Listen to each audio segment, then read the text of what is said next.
Ya, terima kasih. Ini kalau sekarang satu-satunya masjid ya, apa namanya, sisi masjid yang masih asli adalah pengimaman ini. Pengimaman ini terbuat dari batu seperti yang Anda saksikan, yang banyak ornamen ini.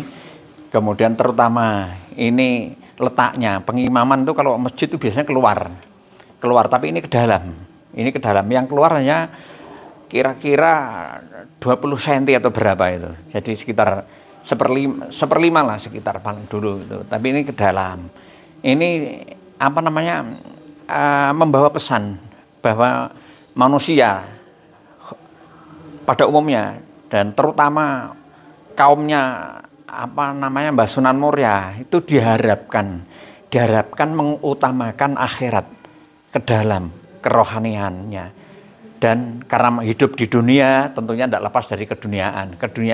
Dunia sedikit sekali. Ini yang apa posisi pengimaman yang sekarang ini membawa pesan. Kemudian ada apa namanya, ada ini ornamen dan sebagainya. Ini seperti apa, wadah makanan. Ini bunga-bunga ini konon bunga ini adalah bunga Wijaya Kusuma ya.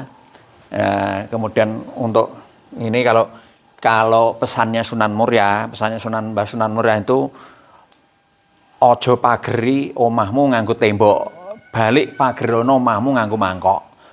Artinya kita orang jangan menutup diri ya, tapi dipageri dengan mangkok, dengan memperbanyak sedekah.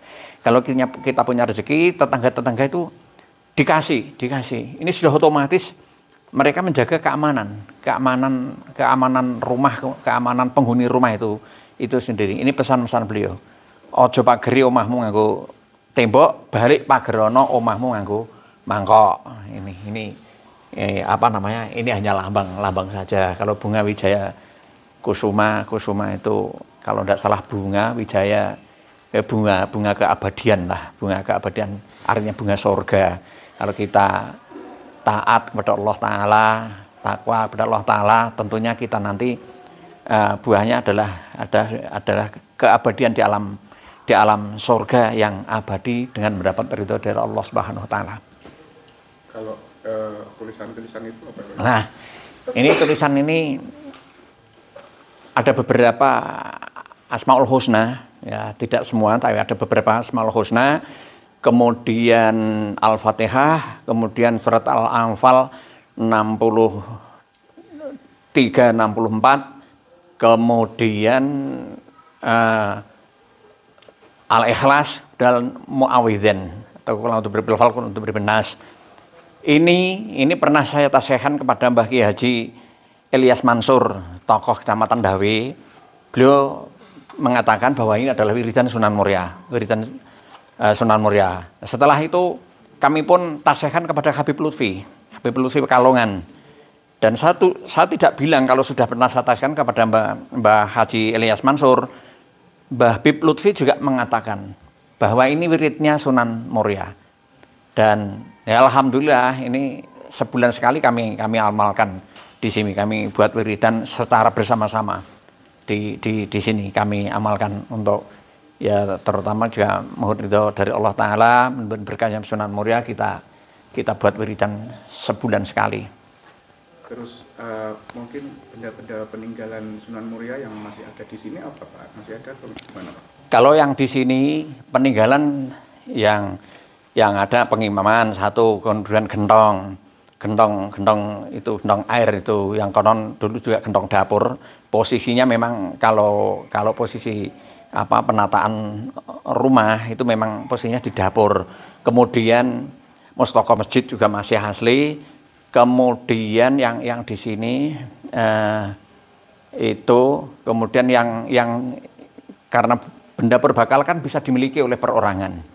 Ada kopiah juga dimiliki atau dibawa zuriyahnya dulu. Ada kerisnya Guling Muria namanya. Kemudian ada tongkat juga disimpan oleh zuriyahnya. Itu masih sampai sekarang dan dirawat dengan baik.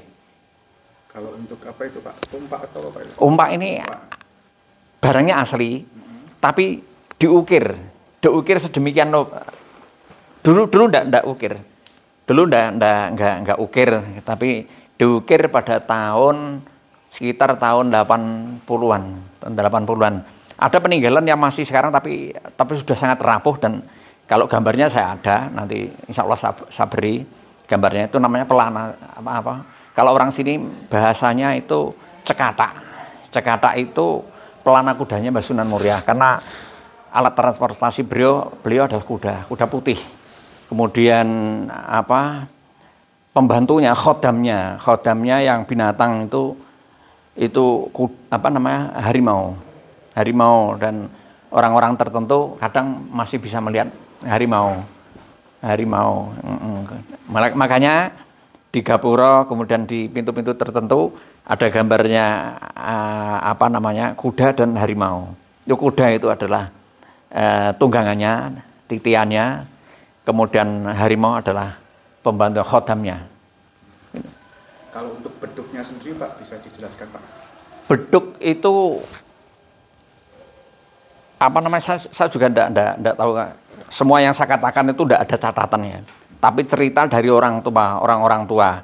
Kalau beduk itu memang, ya kalau beduknya itu memang sudah sejak zaman dahulu kala, saya kurang tahu. Tapi kalau cagaknya itu konon juga memang sejak zaman Mbah Sunan Muria, tapi sudah berpindah tangan sampai di Gunung Wungkal, dan pada akhirnya orang Gunung Wungkal itu merasa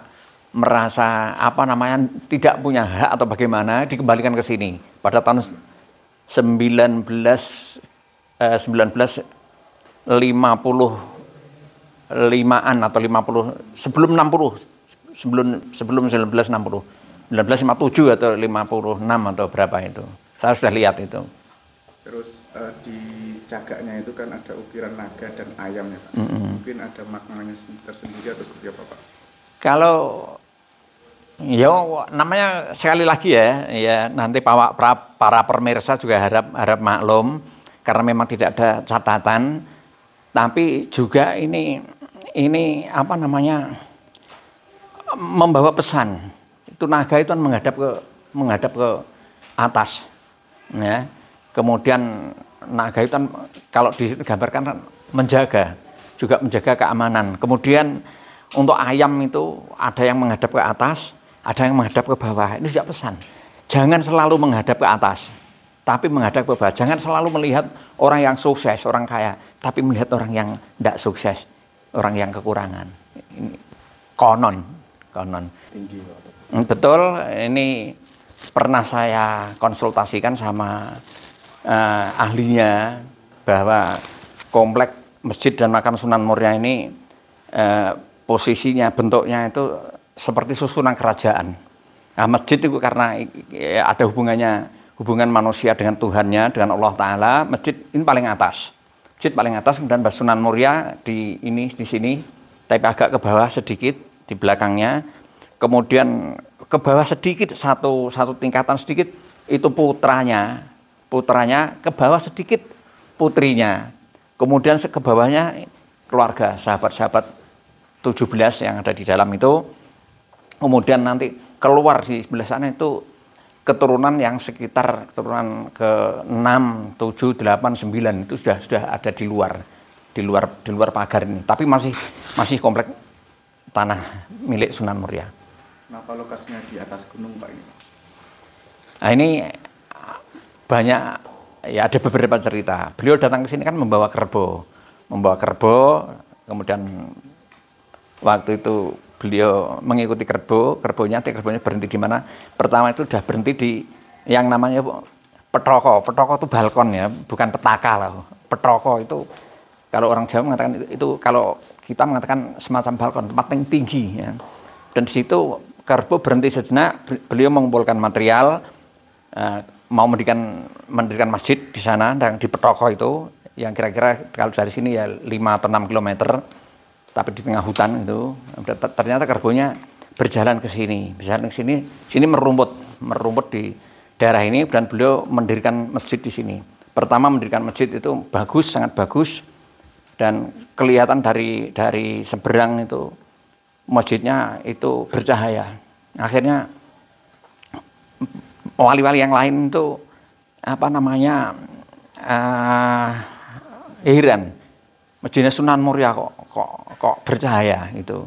Yang Sunan Muria merasa tidak enak, sama dengan masjid untuk menyiarkan agama Islam, kok saya hanya mendapatkan pujian dari manusia. Akhirnya masjid itu dibakar, dan beliau mendirikan masjid yang sampai posisinya masih ini, yang ya ukurannya juga ini, ini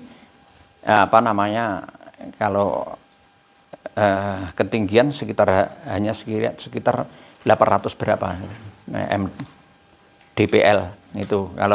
Kalau luas tanah sekitar 19.777 meter.